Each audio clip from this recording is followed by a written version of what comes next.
আসসালামু আলাইকুম। সবাই কেমন আছেন? আশা করি অনেক ভালো আছেন।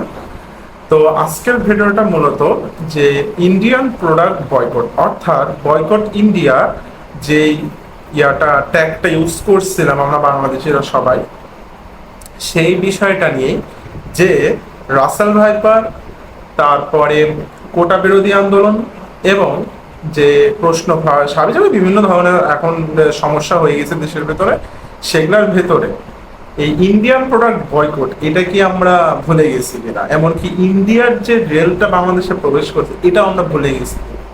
তো দেখা যাক, কিছুদিন আগে আমরা প্রায় মাস ছয়েক ধরে বা বছরের মতন আমরা ইন্ডিয়ান প্রোডাক্ট বয়কট করছি। ইন্ডিয়ার আমরা অনেক কিছু বয়কট করে দিচ্ছি, সাথে আমরা কোকাকোলাকেও বয়কট করছিলাম ইসরায়েলের পণ্য জন্য। প্লাস এর ভেতরে ইন্ডিয়া বাংলাদেশের ভেতর দিয়ে রেল সংযোগ চালু করতে চাইছিল তাদের অঙ্গরাজ্যের সাথে। তো এটা নিয়ে আমরা অনেক ফেসবুকে লেখালেখি, অনেক বিরোধী কি যেন মানে কথাবার্তা বলছি যে এগুলা করা যাবে না। বাংলাদেশ সরকারের দৃষ্টি আকর্ষণ করছে সবাই যে এগুলা মানে অন্য দেশকে আমাদের দেশের উপর দিয়ে ট্রানজিট দেওয়া যাবে না। তো এই বিষয়টা আমরা আসলে আমাদের বাঙালি হিসেবে একটু কিছু সমস্যা আছে। সেই সমস্যাটা কি জানেন? আমরা মানে একটু আবেগপ্রবণ, সবচেয়ে বেশি এটা আমাদের সমস্যা। আমরা যখন কোনো কিছু জানি, মানে আমাকে আমার একটা পাশের বাসার লোক বললো যে এই কথাটা এই কাজ হচ্ছে দেশে এখন সাপোজ যদি বলা হয় বর্ডার দিয়ে কোনো কিছু পাচার হচ্ছে, তখন আমরা ওটা নিয়ে মেতে যাই। দেখেন, আপনি কিছুদিন আগের একটা কথা বলি। কিছুদিন আগে আমরা শুনলাম যে ভারতে বাংলাদেশ থেকে নারী নিয়ে গিয়ে ভারতে বিক্রি করা হচ্ছে যৌনপল্লীতে। কিন্তু একটা বিষয় আপনি খেয়াল করছেন, সেই বিষয়টা নিয়ে আমরা খুব মেতেছিলাম কয়েকদিন।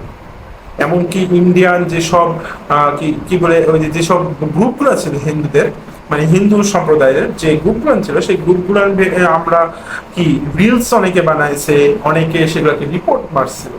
কিন্তু আপনি একটা কথা চিন্তা করেন, সেটাও কিন্তু কালক্রমে হারিয়ে গেছে, সেটা কিন্তু আমরা বজায় রাখতে পারি না। যার ফলে আমাদের সবচেয়ে বেশি সমস্যা, আমরা পারি না কোনো কিছু বয়কট করার পরেও সেটাকে সফল করতে। কিসের জন্য?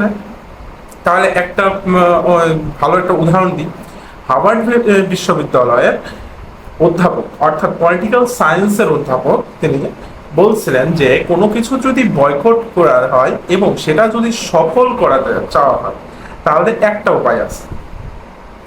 সেটা হচ্ছে, আমরা অনেক সময় দেখি যে আমরা বন্ধু বান্ধব সবাই মিলে আছি, 10 জন আছি, 10 জনের ভেতরে একজন সাপোজ ধরলাম ইন্ডিয়ান প্রোডাক্ট বয়কট করে এবং আরগুলা ইন্ডিয়ান প্রোডাক্ট বয়কট করছে না, সমানভাবে ইন্ডিয়ান কি বলে সবকিছু ইউজ করছে। ফোন ইউজ করছে, তার বাইক ইউজ করছে, কার ইউজ করছে, সবকিছু ইউজ করছে। তো আমরা তার যে 10 জনের ভিতরে আমি একাই যদি ইন্ডিয়াকে বিপক্ষে থাকি, তাহলে কি আমার বয়কটটা হবে? অবশ্যই হবে।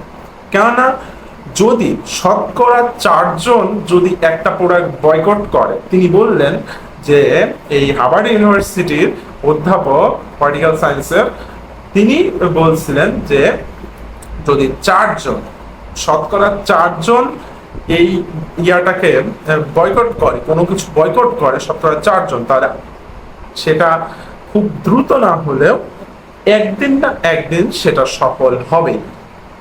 আপনি একটা কথা চিন্তা করেন, শতকরা 4 জন, 16 কোটি মানুষের ভেতরে শতকরা যদি 4 জন করে হয়, তাহলে 16 কোটি মানুষের কত হচ্ছে? একটা অনেক বড় সংখ্যা। তো আমাদের সমস্যা হচ্ছে বাংলাদেশের আমরা যেসব নাগরিকগুলো আছি, আমরা হচ্ছে একটু আবেগপ্রবণ। আমাদের সমস্যা ওটাই যে আমরা এই কোনো কিছু মানে বোঝার আগে, মানে কোনো কিছু হওয়ার আগে আমরা একটা কাজ করে বসি যে সেটা সম্পর্কে যখনই শুনি তাড়াহুড়া করে ফেসবুক পোস্ট, ফেসবুকে বিভিন্ন রকমের কথাবার্তা, ফেসবুকের যখনই দেখবো যে আসছে রিলস আসছে, তারপরে ফেসবুকে ভিডিও আসছে সে বিষয়ে, তখন সেটা নিয়ে আমরা আলোচনা। এখন তো আবার কোপা আমেরিকা, ইউরো, এগুলা নিয়ে আমরা মেতে আসছি। এর ভেতর দিয়ে দেশের ভিতর অনেক কিছু ঘটছে, দেশের বাইরে অনেক কিছু ঘটছে।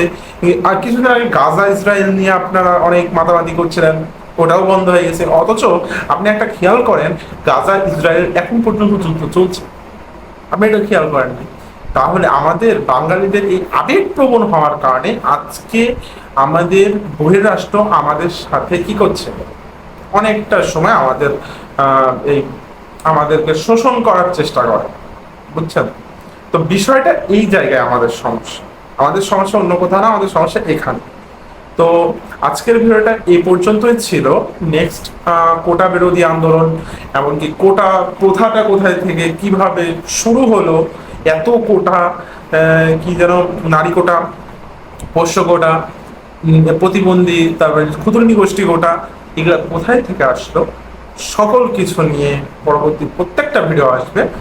আর আমার চ্যানেলে যদি আপনারা নতুন হয়ে থাকেন, যদি ভিডিওটা দেখে আপনাদের ভালো লাগে, অবশ্যই চ্যানেলকে সাবস্ক্রাইব করবেন এবং লাইক করবেন এবং কমেন্টস করবেন।